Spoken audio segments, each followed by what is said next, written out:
Well, I just wanted to let you know that last week the King County Council, who you met earlier, unanimously and quite frankly very enthusiastically voted to approve this once-in-a-lifetime opportunity.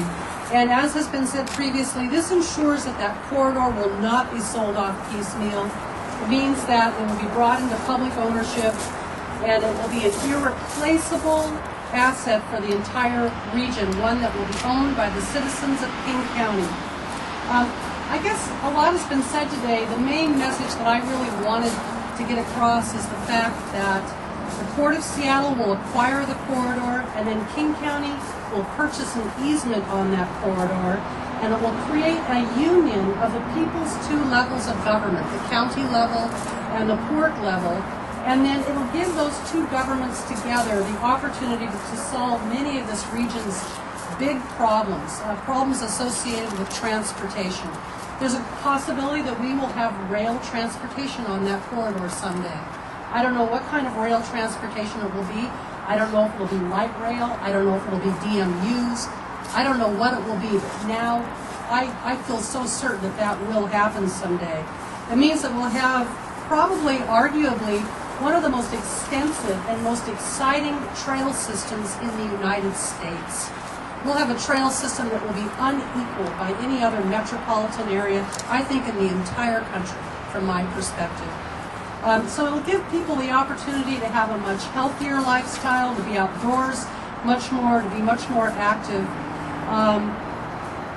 And so King County's involvement with, and by the way, I had some very effective and very aggressive colleagues on my council that helped to shape this final proposal. And I'd just like to call out Councilmember Bob Ferguson, who very, very effectively helped to negotiate the final language in the easement agreement. Very, very much so. And Larry Phillips, who is not here today, put a lot of pressure from the council's perspective on the final product. Councilmember Dunn was very, very heavily involved, and Councilmember Haig, who cares so deeply about this part of King County. Really want to thank you folks for your involvement. So the other thing I wanted to say is to the Port of Seattle, what an extraordinary experience to be able to work so cooperatively with you, and thank you for your vision of dual use of the corridor. I know that your main interest is probably in preserving a strategic freight corridor, but the investment also results in supporting other transportation uses that are so important to the citizens of King County. And by the way, a personal note to the Port Commissioners, this is so great to be able to stand here with you after going through that third runway battle for so long. I mean, when we were on the other side, I always liked you folks so much, but to be able to stand here with you and to tell you what a pleasure it's been to work with you is great. So on behalf of the Metropolitan King County Council, the legislative branch, who has worked so closely with our executive branch, this is a great day. Now on to the public process. The public will weigh in and they'll tell us what they think. They'll tell us where that trail should go. And we have a lot to look forward to.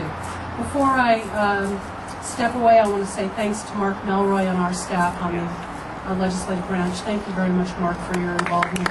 And also Rebecca Cusack. Is she here today? We had a lot of staff that were involved, but I want to call out those two individuals in particular. Thank you, Tim.